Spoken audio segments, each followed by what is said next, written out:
जय हिंद दोस्तों, अनुग्रह आईएएस एकेडमी में आप सभी लोगों का बहुत बहुत स्वागत है।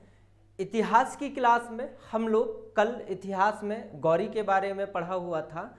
गौरी ने कैसे भारत पर आक्रमण किया और किन किन जगहों पर उसने आक्रमण करके उन जगहों को जीता और अपने कब्जे में ले लिया। और साथ साथ ही मैंने आपको बताया था पृथ्वीराज चौहान के बारे में कि पृथ्वीराज चौहान कैसे प्रथम युद्ध में गौरी को मार के भगा दिया था और अपने विवाह रचाने में समय को व्यतीत कर दिया। वहीं दूसरी तरफ गौरी ने अपने समय को यूज किया और उसने दिमाग लगाया कि हाँ, गौरी जो है अपने दिमाग का उपयोग किया और उसने समय को बहुत अच्छे से ताकत को बढ़ाने के लिए उसने दिमाग का उपयोग किया। वहीं दूसरी तरफ अगर देखा जाए पृथ्वीराज चौहान को, तो पृथ्वीराज चौहान ने विवाह करने में पूरा समय को व्यतीत कर दिया। उसी का परिणाम ये बाद में सेकेंड तराइन का युद्ध आएगा। तो तराइन का लिख लेना आप दूसरा युद्ध, ठीक है। सेकेंड युद्ध बोल सकते हैं अपन, सेकेंड युद्ध, ठीक है। सेकेंड युद्ध तराइन का, ठीक है। तराइन कहाँ है मैंने बता रखा था आपको बहुत अच्छे से। तराइन का द्वितीय युद्ध की अगर बात करें हम तो कब हुआ था, तो 1192 में तराइन का द्वितीय युद्ध हुआ था, ठीक है। मैंने आपको जस्ट अभी बताया तराइन के द्वितीय युद्ध में। अब देखना, गौरी को कोई ऐसा एक व्यक्ति चाहिए था जो पृथ्वीराज चौहान को हराने में मदद करे। तो उससे मतलब जयचंद्र से बेहतर व्यक्ति कोई भी उसे नहीं दिखा, क्योंकि जयचंद्र जो था वो कहीं ना कहीं किससे, पृथ्वीराज चौहान से चिढ़ता था, कहीं ना कहीं उससे वो जलता था। क्यों जलता था, क्यों चिढ़ता था, क्यों गुस्सा में रहता था? रीजन ये है क्योंकि उसकी पुत्री संयोजिता को उसने भगाकर शादी कर लिया था। इस वजह से जयचंद्र पृथ्वीराज चौहान से खफा था। अब खफा होने की वजह से ही गौरी ने उसका फायदा उठाया और फायदा उठाने के बाद में पृथ्वीराज चौहान के खिलाफ में खड़ा कर दिया।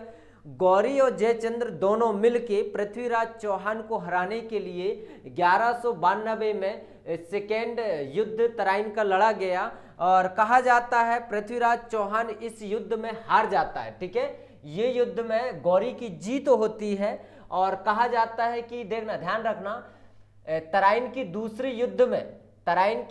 युद्ध में गौरी इस युद्ध को जीतता है। किसकी सहयोग से? जयचंद्र की सहयोग से। और इस युद्ध को कौन हारता है? तो पृथ्वीराज चौहान इस युद्ध को हार जाता है, ठीक है। बहुत अच्छे से याद रखना। और साथ ही साथ आपको एक पॉइंट और याद रखना है कि चौहान वंश का राजा था। चौहान वंश का राजा कौन था? तो पृथ्वीराज चौहान था, ठीक है। बहुत सारे राजा हुए करते थे। अगर देखा जाए तो विग्रहराज का नाम आपने सुना होगा। विग्रहराज, मैं चौहान वंश के राजा बता रहा हूं, ठीक है। विग्रहराज, इसका एक बुक है विसलदेव रास करके बुक है, बिल्हड़ ने लिखा है। इसका एक बुक है विसलदेव रास,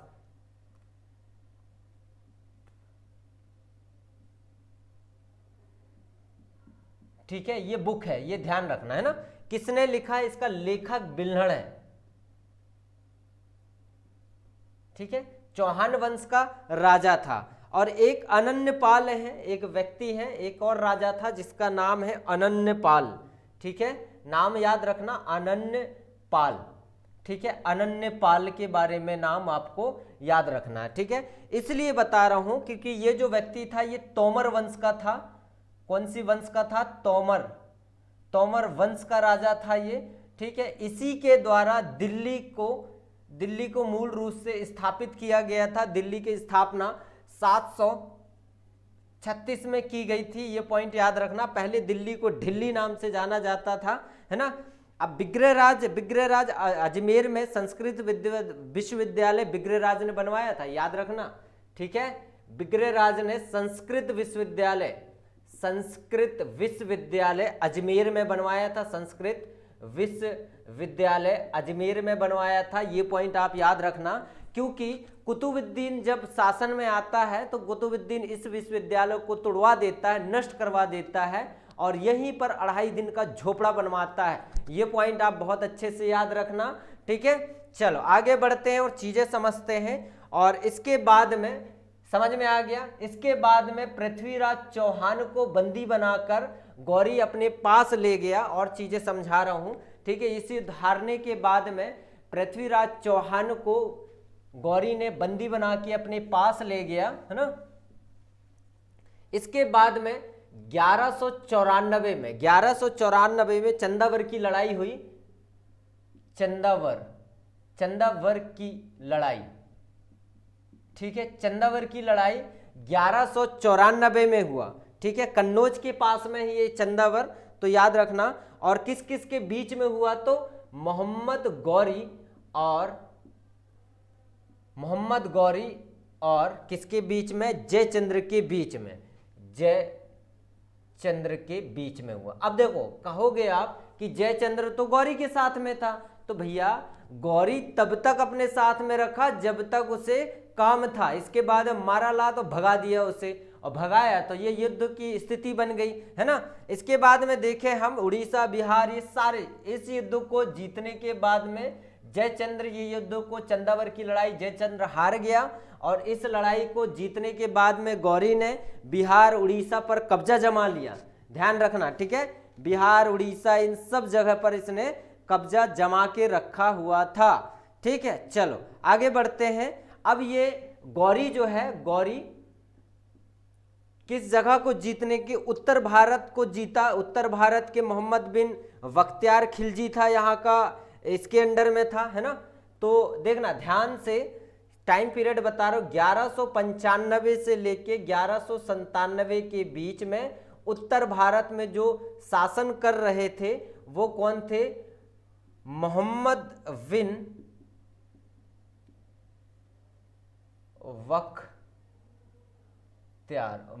बिन बख्तियार खिलजी था यहां पर, ठीक है। ये पॉइंट याद रखना, खिलजी था। और दूसरा जो व्यक्ति था वो था कुतुबुद्दीन ऐबक, तो ये भी पॉइंट याद रखना, कुतुबुद्दीन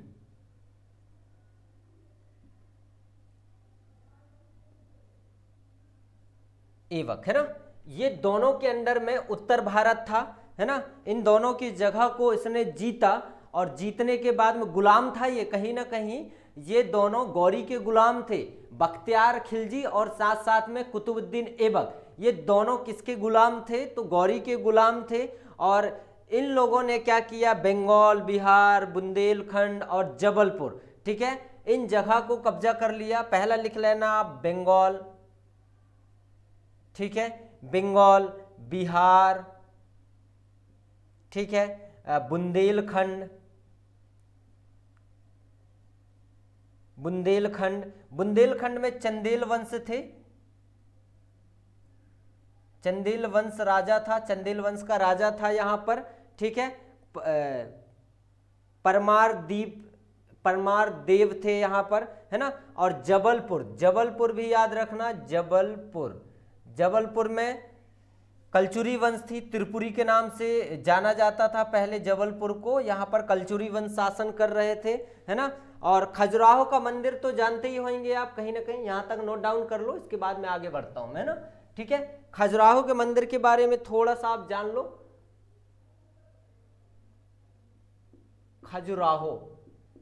खजुराहो का मंदिर अगर देखा जाए तो टोटल अगर इसमें मंदिर थे, हिंदू देवी देवताओं के रोमांस के बारे में बताया गया है, हिंदी देवी देवताओं के रोमांस के बारे में यहां बताया गया है। पहला पॉइंट याद रखना, शिव और पार्वती, बस, ठीक है।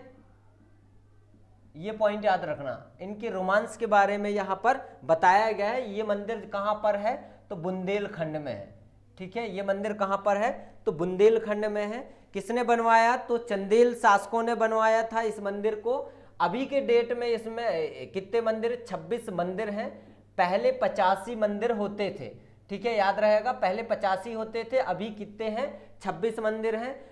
चंदेल शासकों के द्वारा इसको बनवाया गया था, ठीक। आगे और फैक्ट को समझते हैं।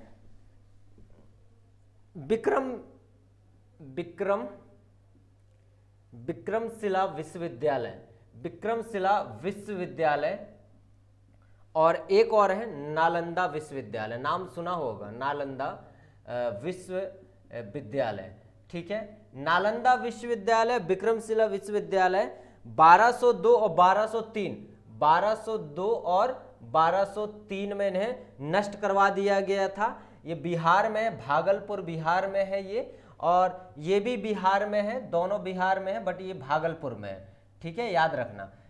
इन दोनों विश्वविद्यालयों को तुड़वाने का श्रेय 1200 शताब्दी में इसी को जाता है। ठीक है, 12th सेंचुरी में अगर देखा जाए तो 12वीं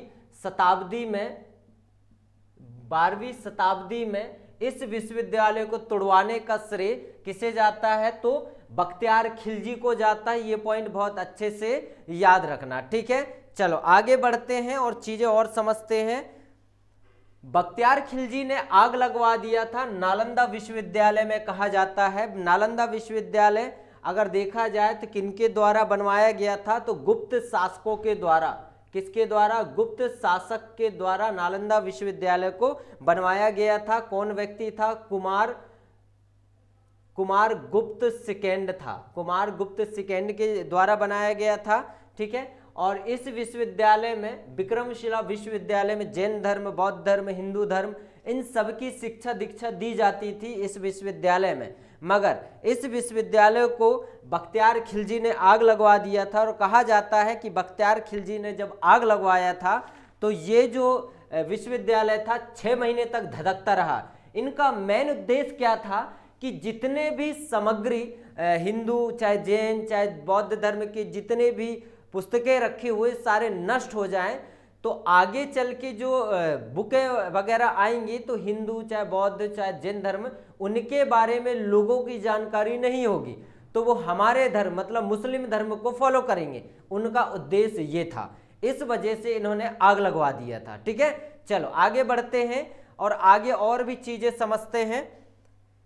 इनके 3 गुलाम थे। गुलाम का नाम याद रखना, गुलाम 3 गुलाम था। किसका? गौरी का 3 गुलाम था। एक का नाम है कुतुबुद्दीन ऐबक, और एक गुलाम था तजरुद्दीन, और एक गुलाम इल्दौज कहा जाता है, और एक गुलाम था नसरुद्दीन। ठीक है, 3 गुलाम थे इसके। ये 3 गुलाम को याद रखना, क्योंकि आगे चल के ये तीनों गुलाम, ये कहां पर शासन कर रहा था? दिल्ली में शासन कर रहा था। इसके कब्जे में था, दिल्ली हो गए, लाहौर हो गया। ठीक है, और ये व्यक्ति गजनी पर शासन कर रहा था, ये गजनी पर शासन कर रहा था, और ये व्यक्ति मुल्तान पर शासन कर रहा था। ठीक है, याद रहेगा पॉइंट। आगे बढ़े, समझ में आ गया इतना आपको? चलो चीजें आगे समझते हैं।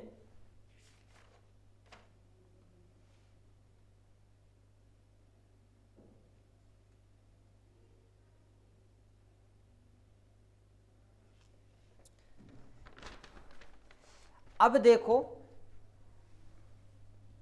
एक एक चीजें समझना अच्छे से, है ना? यहां तक समझ में आ गया होगा तो आगे बढ़ते हैं। देखो अब क्या हुआ, रीजन ये था कि पृथ्वीराज चौहान को पकड़ के कौन ले गया? गौरी ले गया। क्यों ले गया? क्योंकि गौरी को पता था कि शब्द भेदी बाण चलाने वाला एकमात्र व्यक्ति रामायण काल में अगर देखा जाए तो दशरथ था। शब्द भेदी बाण जहां पर आवाज सुनाई देता था वहीं पर तीर मार देते थे, वही को बोला जाता शब्द भेदी बाण।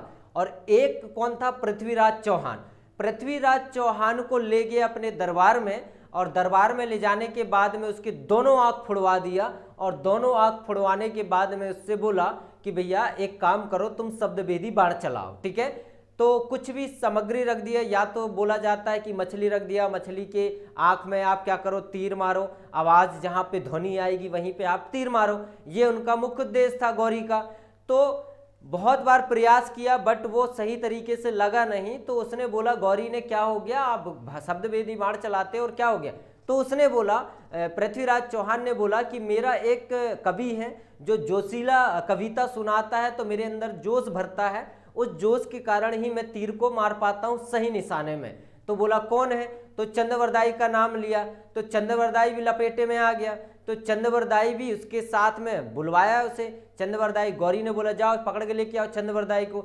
चंद्रवरदाई आया और चंद्रवरदाई ने फिर एक शब्द बोला, बहुत अच्छा शब्द है, याद रखना, आपके काम के आएंगे। 4 बांस 24 गज, ध्यान रखना 4 बांस 24 गज, 4 बांस 24 गज, अंगुल अष्ट प्रमाण, ता ऊपर सुल्तान है मत चूको चौहान। ठीक है, अब उसने लोकेशन ही बता दिया कि ता ऊपर सुल्तान है।